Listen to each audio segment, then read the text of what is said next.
بھارتیوں نے بجا طور پر سوچا تھا کہ پاک فوج اس دشوار علاقے میں نہیں لڑ سکے گی کیونکہ اس کے پاس کوئی پہاڑی ڈویژن نہیں ہے، مگر شاستری، جنرل چودھری اور بھارت کے جنگی دیوتا یہ بھول گئے تھے کہ پاک فوج میں ایسے جان باز موجود ہیں جو جنوں اور بھوتوں کی طرح ان علاقوں میں جا کر ان کے پہاڑی ڈویژنوں کے راستے بند کر دیں گے اور ان کی سپلائی لائن کاٹ کر انہیں بیکار کر دیں گے۔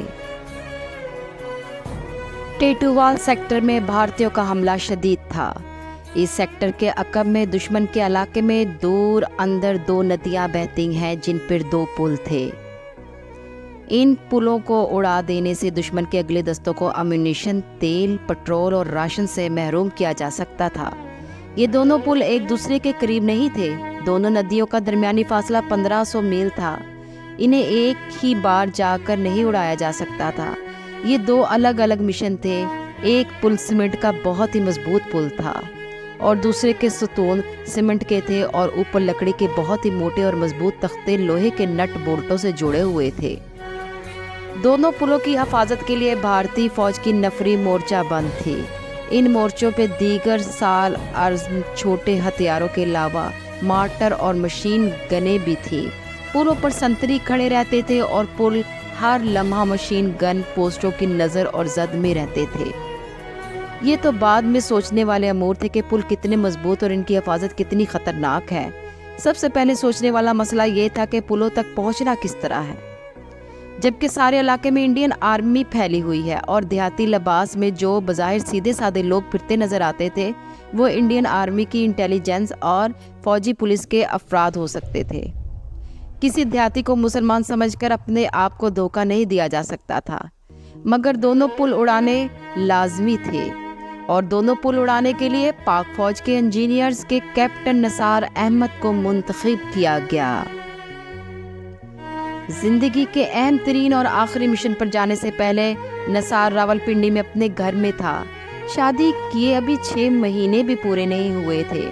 شمیم کے ہاتھوں کی ابھی مہندی سرخی میں مدھم نہیں ہوئی تھی۔ نثار احمد اور شمیم ابھی میاں بیوی نہیں بلکہ دلہا دلہن تھے۔ جب نثار شمیم سے رخصت ہونے لگا، شمیم کے ذہن میں وہ منظر نقش ہو کر رہ گیا۔ جب نثار اس کی ساڑی استری کر رہا تھا اور شگفتہ لہجے میں سے کہہ رہا تھا، شمیم، کشمیر کو آزاد کرانے کا موقع پھر نہیں ملے گا۔ مقبوضہ کشمیر پر شکنجہ مضبوط کرنے کے لیے شاستری نے اپنی پسند کا محاذ کھول دیا ہے۔ مجھے اسلام کی غیرت نے پکارا ہے، مجھے رو کر نہیں ہنس کر رخصت کرنا۔ شہادت کے وقت میری آنکھوں کے سامنے تمہاری مسکراتی ہوئی صورت ہو تو بڑے سکون سے جان دے سکوں گا۔ جس دلہن کی آنکھوں سے عروسی کا ابھی کاجل بھی نہیں دھلا ہو، وہ کتنی ہی دلیر ہوگی اور کتنی جرت مند ہوگی۔ اس کے لیے اپنے رفیق کی یہ الفاظ بڑے سکون سے جان دے سکوں گا زہر میں بھجے ہوئے تیروں سے کم نہیں تھے۔ پاکستان اور کشمیر کی آن ایک دلہن سے بڑی ہی قیمتی قربانی مانگ رہی تھی۔ شمیم کے آنسو نکل آئے۔ آج وہ منظر شمیم کی پلکوں میں نقش ہو گیا اور ایک بات یاد ہے جو اس کے ذہن کی دیواروں سے دن کی روشنی میں اڑتے ہوئے اندھے چمگادڑ کی طرح ٹکراتی رہتی ہے، لیکن شمیم کے دل کے زخم کو یہ مقدس حقیقت سہلا لیتی ہے کہ نثار مرا نہیں، شہید ہوا ہے۔ ملک و ملت کی آن کی خاطر کسی نہ کسی کو شہید ہونا ہی پڑتا ہے۔ اب باری کیپٹن نثار احمد اور اس کے جان بازوں کی ایک قلیل جماعت کی تھی۔ شیوا مرہٹوں کی اولاد 18 برسوں کی تیاری کے بعد پاکستان کو تحت تیک کرنے کے لیے کشمیر کی طرف یہ لغار کا آغاز کر چکی تھی۔ پہاڑی ڈویژن دندناتے چلے آ رہے تھے۔ اپنی انٹیلیجنس نے دشمن کے علاقے کے اندر 2 پلوں کی نشاندہی کی جنہیں اڑا دینے سے آگے آئے ہوئے دشمن کے لشکر کو سپلائی سے محروم کیا جا سکتا تھا۔ پل کو متعلق یہ تشریح ضروری ہے کہ پل وہی اہم نہیں ہوتا جو راوی اور جیلم جتنا بڑا اور مضبوط ہو۔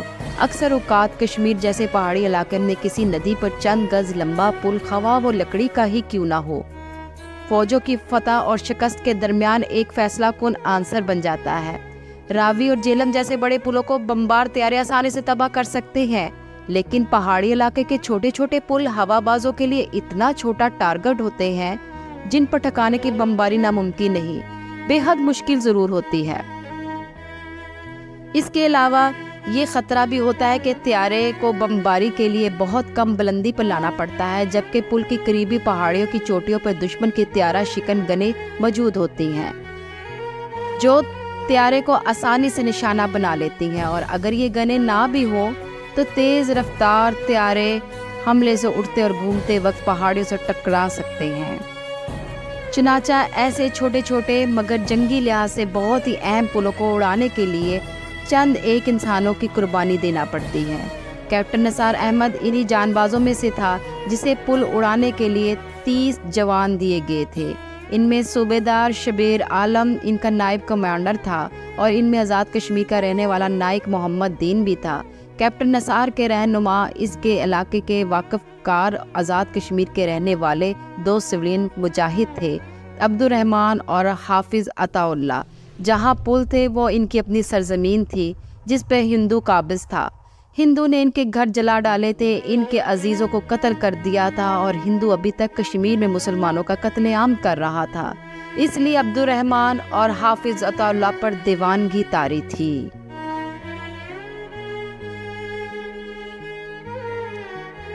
عبد الرحمن ایک پل کو اڑانے کے لیے زمین ہموار کر چکا تھا۔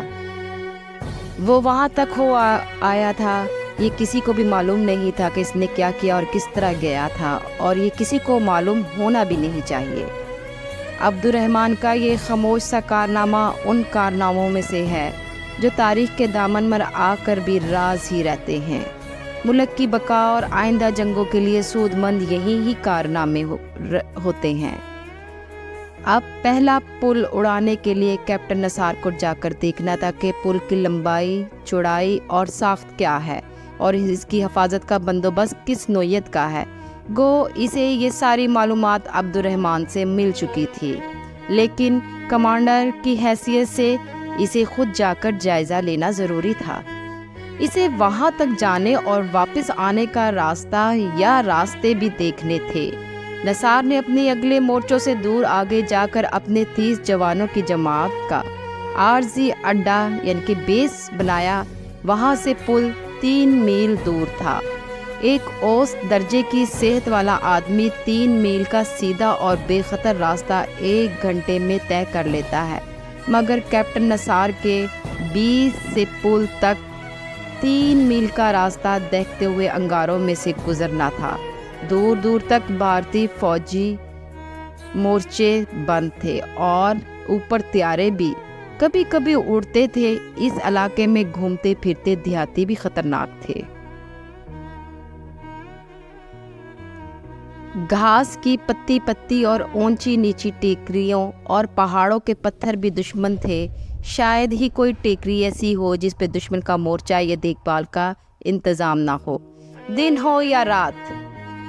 کہیں کوئی پتا ہلے تو مشین گنوں سے منہ کھل جاتے تھے، اور اس جہنم میں سے گزر کر کیپٹن نثار کو دیکھنا تھا کہ پل کیسا ہے اور اسے کس طرح اڑایا جا سکتا ہے۔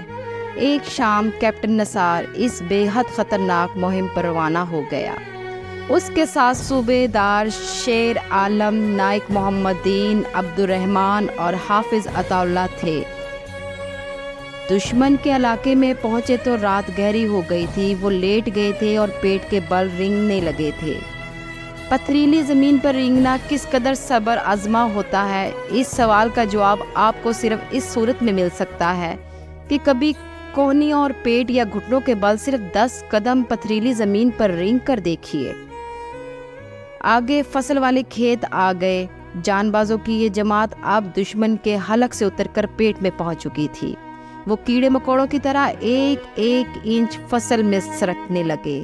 دشمن کی گشتی دستے ادھر ادھر گھوم پھر رہے تھے۔ ذرا سی سرسراہٹ یا آہٹ انہیں ادھر متوجہ کر سکتی تھی۔